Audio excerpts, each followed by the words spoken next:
Hello everyone, welcome back to my YouTube channel. आज का हमारा टॉपिक है ह्यूमन रिप्रोडक्शन यानी कि सेक्सुअल रिप्रोडक्शन की बात करने वाले हैं आज हम इस वीडियो में।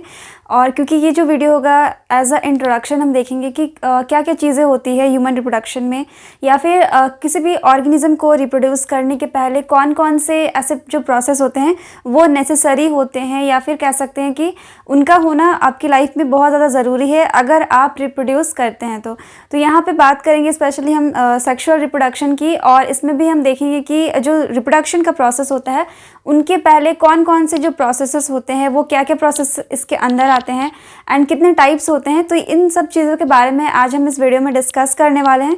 तो हम स्टार्ट करते हैं। सबसे पहले हम देखेंगे कि जो हमारे रिप्रोडक्शन का डेफिनेशन क्या कहता है। तो इसके बहुत सारे डेफिनेशन दिए जाते हैं, बट आप नॉर्मली क्या देखते हैं कि रिप्रोडक्शन का मतलब क्या होता है। रिप्रोडक्शन यानी कि आप किसी चीज़ को फिर से क्या कर रहे हैं, प्रोड्यूस कर रहे हैं। तो यहाँ पे है कि it is a biological process in which two opposite gametes, जिसमें कि क्या होगा, fuse to form new offspring. तो यहाँ पे आपको क्या देखने को मिल रहा है कि इसमें क्या होते हैं, न्यू ऑफस्प्रिंग जो होते हैं वो बनते हैं। क्योंकि यहाँ पे आप रिप्रोडक्शन में देखते हैं कि इसमें रिप्रोडक्शन यानी कि फिर से आप प्रोड्यूस करते हैं, फिर से क्या होता है, बार बार ये प्रोसेस क्या होता है, रिपीट होता है, ताकि उस पर्टिकुलर ऑर्गेनिज्म की या फिर जो हमारा पर्टिकुलर स्पीशीज़ है उसकी क्या होती है, कंटिन्यूटी मेंटेन रहती है। तो यहाँ पे क्या होता है कि दो अपोजिट जो गैमेट्स होते हैं, एक मेल हो गया और दूसरा हमारा हो जाता है फीमेल। तो ये दोनों जब फ्यूज़ करते हैं तो इनसे क्या होता है, न्यू लाइफ की यहाँ पे क्या होती है, फॉर्मेशन आपको देखने को मिलती है। तो यहाँ पे आप देख सकते हैं कि पहले क्या होगा, आप में जो भी आपके अंदर जो गैमेट्स है वो फ्यूज़ करके बनते हैं, वो क्या करेंगे, पहले तो ग्रो होंगे, उसके बाद से उनमें क्या होता है कि ये क्या करते हैं, मैच्योर होते हैं। उसके बाद से मैच्योर होने के बाद से क्या होता है, इनमें प्रोड्यूस न्यू ऑफस्प्रिंग, और फिर से ये जो प्रोसेस है ये रिपीट होते रहता है। जो ऑफस्प्रिंग है वो फिर से ग्रो करते हैं, मैच्योर होते हैं, और मैच्योर होने के बाद से आपको फिर से क्या मिलता है, न्यू ऑफस्प्रिंग। तो ये हमारा एक तरह से रिप्रोडक्शन का आप कह सकते हैं कि इनमें क्या होता है, दो जो गैमेट्स होते हैं अपोजिट सेक्सेस से जो आते हैं, एक मेल हो गया और दूसरा फीमेल, इनमें क्या होगा, फ्यूजन होगा, और फाइनली क्या होता है, एक आपको न्यू लाइफ का यहाँ पे फॉर्मेशन देखने को मिलता है। यानी कि यहाँ पे ये जो प्रोसेस होता है हमारा रिप्रोडक्शन का, यहाँ पे आपको देखने को मिलेगा। तो ये हमारा सेक्सुअल रिप्रोडक्शन होता है, जिसमें कि दो अपोजिट जो सेक्स होते हैं ये आपस में क्या करते हैं, मैटिंग करते हैं, और मैटिंग के बाद से क्या हो जाता है, न्यू ऑफस्प्रिंग बन जाते हैं। तो इसमें हम देखते हैं कि जो हमारे रिप्रोडक्शन का प्रोसेस है, क्या ये जितना सिंपल आपको लगता है कि दो लोगों की शादी हो जाती है एंड देन उनसे जो उनकी मैटिंग होती है उनके बाद से न्यू बेबी का फॉर्मेशन हो जाता है, तो ये जितना सिंपल होता है आपको बोलने में, उतनी ही इसमें बहुत सारी कॉम्प्लेक्सिटी आती है। यानी कि आपकी जो बॉडी है, एक तो सेक्सुअली आप में जितने कैरेक्टर्स होते हैं वो होने चाहिए, आपको रिप्रोडक्टिव हेल्थ से रिलेटेड सारी चीज़ें जो होती है वो पता होनी चाहिए, आप कितने ज़्यादा एक्टिव है या फिर आप हेल्दी है या नहीं, ये सारी चीज़ें मैटर करती है कोई भी न्यू ऑप्शन को बनाने के लिए। तो इनके पहले भी बहुत सारे क्या होते हैं, प्रोसेस आपको देखने को मिलते हैं। आप फिजिकली आप में चेंजेस आते हैं, या फिर रिप्रोडक्टिव जो ऑर्गन्स होते हैं वो क्या होता है, डेवलप करते हैं। उसके बाद से क्या हो सकता है कि आप बाद में क्या कर सकते हैं, एक न्यू ऑर्गेनिज्म को यहाँ पे फॉर्म कर सकते हैं।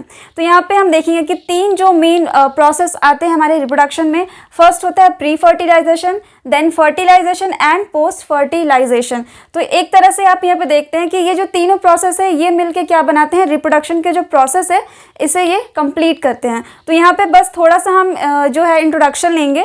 जैसे कि प्री फर्टिलाइजेशन में आप क्या देखते हैं कि गैमेटोजेनेसिस होता है, लेकिन गैमेटोजेनेसिस हो इसके लिए क्या ज़रूरी है कि आप में वो सारे कैरेक्टर्स होने चाहिए जो हमारे लिए रिप्रोडक्शन के लिए नेसेसरी होते हैं। तो इसी में हम आगे देखेंगे कि क्या क्या ऐसे चेंजेस है जो बॉयज़ में भी आते हैं, गर्ल्स में भी आते हैं, और इनके चेंजेस के जो रिजल्ट से ही क्या बनता है, आप में जो गैमेट्स है वो बनते हैं, और यही प्रोसेस होता है गैमेटोजेनेसिस का, जो कि फर्टिलाइजेशन के पहले बनता है।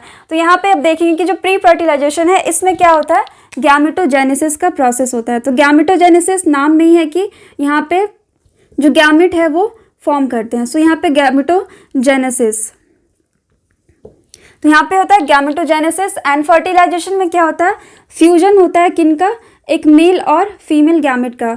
तो ये हो गया हमारा male gamete plus female gamete, ये क्या करते हैं, फ्यूज़ करते हैं, और फ्यूज़ करने के बाद से क्या बन जाते हैं, जाइगोट। तो फर्टिलाइजेशन का प्रोसेस ही होता है fusion of male and female gametes. उसके बाद आप देखते हैं लास्ट में पोस्ट फर्टिलाइजेशन, यानी कि फर्टिलाइजेशन होने के बाद से भी क्या होता है कि जो हमारा एम्ब्रायो होता है वो डेवलप करता है, एंड डेवलपमेंट के बाद से वो एक फुल्ली डेवलप या फिर मैच्योर बेबी में क्या होता है, कन्वर्ट हो जाता है। तो ये 3 में जो मेन प्रोसेस होते हैं ये हमारे रिप्रोडक्शन में आते हैं और इन्हीं पे हम फर्दर डिस्कशन करेंगे।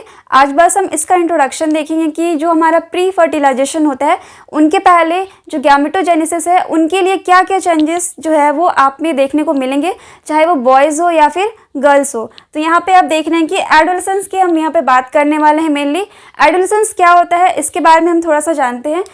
जो एज होता है हमारा 11 से लेकर 19 तक, किसी भी बॉयज़ में आप ले लीजिए या फिर गर्ल्स में, ये एक ऐसा पीरियड होता है जिसमें कि आप में बहुत सारे चेंजेस देखने को मिलते हैं। जैसे कि जो लड़के होते हैं उनकी जो वॉइस होती है वो चेंज हो जाती है, जो लड़कियां होती है उनमें क्या होता है कि जो मेमोरी ग्लैंड्स होते हैं वो डेवलप करने लगते हैं। बहुत सारे फाइन हेयर्स आपकी बॉडी पे भी नज़र आते हैं या फिर फेस पे भी आते हैं।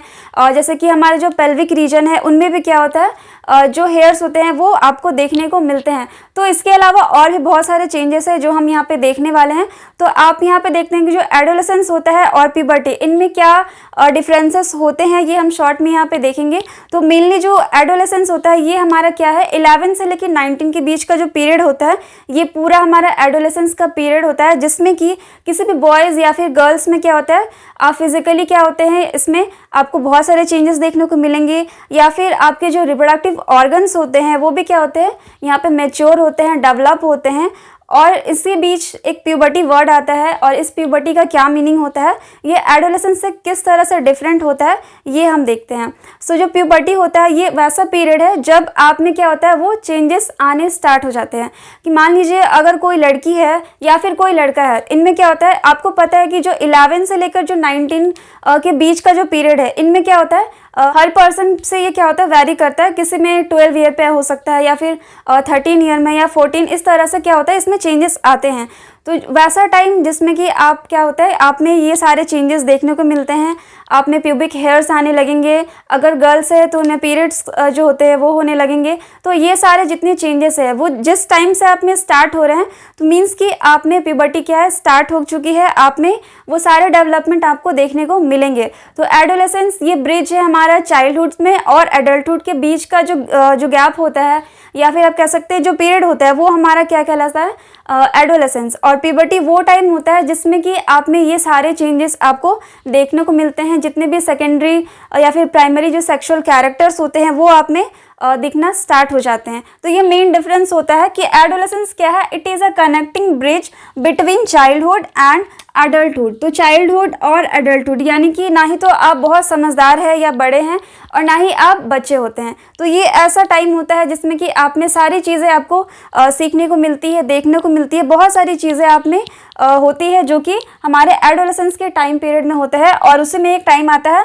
प्यूबर्टी का, मीन्स की phase in which physical and sexual characteristics start to mature. यानी कि आप में क्या होगा, आप फिजिकली क्या होंगे, चेंज होंगे। आप में सेक्सुअल कैरेक्टरिस्टिक्स जो होते हैं वो क्या होते हैं आपको देखने को मिलते हैं। तो ये सारे इसमें प्रोसेस हम देखेंगे कि जो बॉयज़ होते हैं एंड जो गर्ल्स होती है इनमें क्या होता है। ठीक है, यहाँ पे आप देख रहे हैं कि changes in boys and girls during adolescence. इसका टाइम पीरियड क्या होता है 11 to 19 ईयर्स। मीन्स कि आपको ये एक तरह से रेंज है जिसमें कि आप में डिफरेंट जो चेंजेस होते हैं वो आने स्टार्ट हो जाते हैं। सो यहाँ पे हम बॉयज़ के लिए देखते हैं। यहाँ पे आप एक चीज़ यहाँ पे देखते हैं कि जो बॉयज़ होते हैं और जो गर्ल्स होते हैं, अगर वो सेम एज के हैं, मान लीजिए कि वो दोनों क्या है 12 ईयर्स के हैं, तो उनमें क्या होगा, जो गर्ल्स होती हैं उनमें ये सारे कैरेक्टर्स क्या होते हैं पहले शो होने लगते हैं। और फिर क्या होता है कि जो बॉयज़ होते हैं उनमें ये थोड़ा सा जो प्रोसेस है ये उनसे बाद में स्टार्ट होता है। क्योंकि आप बहुत बार ऐसा देखते होंगे कि जो सेम एज की जो लड़कियां या फिर जो लड़के होते हैं, तो उनमें जो लड़कियां होती है उनमें बहुत जल्दी से क्या होता है चेंजेस आपको देखने को मिलते हैं। लेकिन जो लड़के होते हैं उनकी हाइट भी कम होती है और लड़कियाँ उनसे थोड़ी लंबी हो जाती है। लेकिन फिर क्या होता है कुछ टाइम के बाद से क्या होता है कि लड़के क्या होते हैं अचानक से आपको लगेंगे कि लंबे हो गए हैं।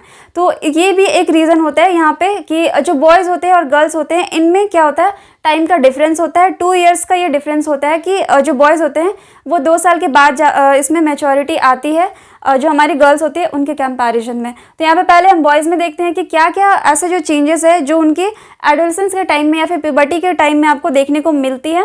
फर्स्ट यहाँ पे tallness, then muscles development, acne, voice deepening, hair growth on skin, pubic area, armpit और फेशियल। तो पहले आप देखते हैं कि जो लड़के होते हैं वो अचानक से क्या होते हैं, लंबे हो जाते हैं। भले ही वो बहुत ज़्यादा उनमें चेंजेस नहीं आती है, लेकिन जो हाइट होता है काफ़ी ज़्यादा बढ़ जाता है। अचानक से आपको ऐसा लगेगा कि जो हाइट है वो बहुत ज़्यादा चला गया है। देन देखते हैं आप इसमें मसल डेवलपमेंट। फिर क्या होता है, अगर हाइट आपकी जो है वो मैक्सिमम हाइट अगर गेन कर लेता है कोई भी जो बॉय है, तो उनमें क्या होता है फिर धीरे धीरे मसल डेवलप करने लगते हैं, मसल डेवलप कर जाते हैं और वो उनका जो पूरा बॉडी होता है वो पूरी तरह से एक बड़े अडल्ट या फिर पर्सन की तरह दिखने लगता है। तो यहाँ पे मसल डेवलपमेंट हो जाता है, उनमें टॉलनेस आ जाती है। देन एक्ने, ये सबसे मेन प्रॉब्लम होती है प्यूबर्टी के टाइम में। एडोलेसेंस जो भी इस एज से गुजरते हैं उनमें ये प्रॉब्लम स्पेशली देखने को मिलती है कि एक्ने बहुत आने लगती है, जो स्किन है वो ऑयली होने लगती है।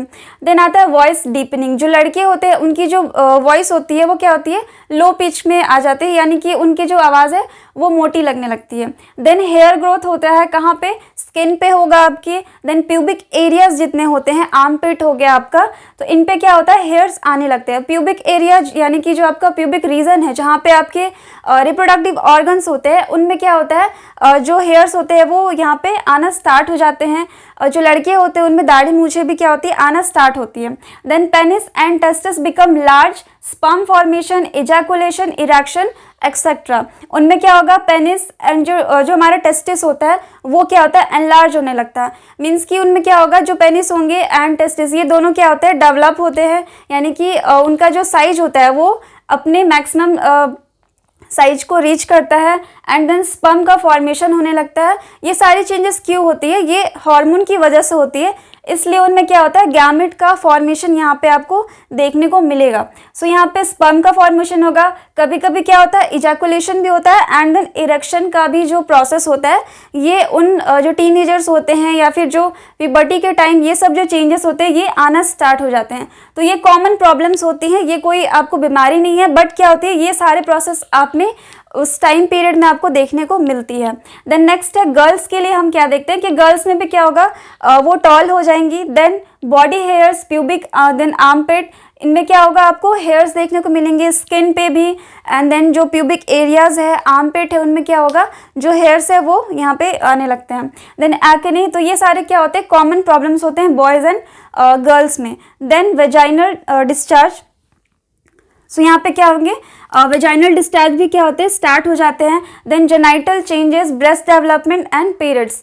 तो लड़कियों में भी क्या क्या चेंजेस आते हैं, यहाँ पे आप देख सकते हैं कि जो बॉडी है वो क्या होगी, टॉल हो जाएगी। मसल्स का भी डेवलपमेंट होता है, उनमें जो प्यूबिक बोन्स होते हैं, जो लड़कियाँ होती हैं स्पेशली, उनमें उनके जो हिप्स है वो भी क्या होते हैं, थोड़े से चौड़े लगते हैं। तो ये सारे चेंजेस किस में आते हैं, गर्ल्स में स्पेशली देखने को आपको मिलेगा कि इसमें वेजाइनल डिस्चार्ज होगा। देन जेनाइटल जो चेंजेस यानी कि जो रिप्रोडक्टिव ऑर्गन्स है उनमें भी क्या होता है, चेंजेस आने लगते हैं। देन ब्रेस्ट डेवलपमेंट, यानी कि जो मैमरी ग्लैंड्स होते हैं वो भी डेवलप करते हैं। एंड बॉयज़ में क्या क्या डिफरेंस चेंजेस आपको देखने को मिलेंगे। एंड गर्ल्स में क्या होता है कि जो एग का फॉर्मेशन होता है ये उनके एम्ब्रायनिक स्टेज में ही हो जाता है। ये एक बहुत ही अच्छा यहाँ पर डिफरेंस आप देख सकते हैं कि जो बॉयज़ है उनमें क्या हो रहा है, जो स्पर्म का फॉर्मेशन है वो आपको कब देखने को मिलेगा, जब उनमें ये सब जो प्यूबर्टी के जो फेज़ होता है उनमें ये सब चीज़ें आपको देखने को मिलती है। लेकिन जो गर्ल्स होती है उनमें क्या होता है, जो उनके जो गैमेट्स होते हैं वो उनके एम्ब्रायनल स्टेज में ही बन जाते हैं। जितने भी एग्स बनने होते हैं अप्रॉक्स 400 प्लस तक यहाँ पे आपको जो गैमेट है वो बनते हैं फीमेल्स में, और वो एक ही बार बन जाते हैं, कब, ये एम्ब्रायनिक स्टेज में ही बन जाते हैं। तो गर्ल्स में यही एक डिफरेंस आता है बॉयज़ की कंपैरिजन में कि बॉयज़ में गैमेट कब बनते हैं, प्यूबर्टी के टाइम में, बट जो गर्ल्स होती हैं उनमें क्या होता है कि ये उनके एम्ब्रायनिक स्टेज में ही बन जाते हैं। तो गर्ल्स के यही होते हैं कि इनमें पीरियड्स आते हैं, लेकिन जो गैमेट्स है वो पहले बन चुके होते हैं। तो वो पहले डिसाइड हो जाता है कि आप या फिर जो गर्ल्स है वो फर्टाइल होंगी या फिर नहीं। तो यहाँ पे आपने देखा कि बॉयज़ और गर्ल्स में क्या क्या डिफरेंस आते हैं। जब गैमेट बन जाते हैं तब क्या होता है, गैमेट का जो यहाँ पे फॉर्मेशन होता है वो कब होता है, आपके प्यूबर्टी वाले टाइम में, एडोलेसेंस के टाइम में होता है। तो ये हमारे एक प्री फर्टिलाइजेशन में आप देख रहे हैं कि जो प्यूबर्टी का टाइम होता है इनमें ही क्या होता है, गैमेट फॉर्म करते हैं। तो जब आप प्री फर्टिलाइजेशन पढ़ते हैं तो इनमें आप देखते हैं कि गैमेटोजेनेसिस कैसे होता है। फर्टिलाइजेशन में आप देखते हैं कि जो गैमेट्स होते हैं वो किस तरह से फ्यूज़ करते हैं। एंड देन जो हमारा पोस्ट फर्टिलाइजेशन में इसमें क्या होता है, जो डेवलपमेंट होता है, यानी कि जाइगोट से किस तरह से एम्ब्रायो बनता है, देन जो फुल्ली डेवलप बेबी होती है वो किस तरह से बनते हैं। तो ये होती है हमारी पोस्ट फर्टिलाइजेशन में। तो इसमें क्या होगा, एम्ब्रायनल डेवलपमेंट।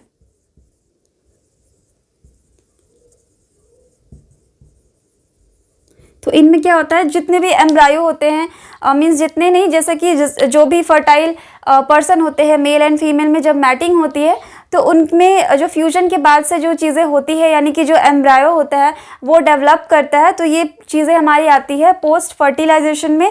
इसके साथ ही बेबी का जो भी पास्चुरेशन का जो प्रोसेस होता है, डिलीवरी का जो प्रोसेस होता है, ये सारे हमारे पोस्ट फर्टिलाइजेशन वाले में ही आता है। तो ये आपने देखा कि 3 जो मेजर हमारे हमारे रिप्रोडक्शन के, जिसमें कि आपने देखा कि pre fertilization, post and then एक हमारा था फर्टिलाइजेशन। तो ये सारे प्रोसेस आपने यहाँ पे देखा। सो ये वीडियो एज अ इंट्रोडक्शन था एंड नेक्स्ट वीडियो में हम देखेंगे जो फीमेल एंड जो मेल रिप्रोडक्टिव सिस्टम होता है उनके स्ट्रक्चर की हम स्टडी करेंगे। सो यहाँ तक आपको कोई भी डाउट या फिर कन्फ्यूजन होता है तो आप कमेंट सेक्शन में कमेंट करके बता सकते हैं। Thank you.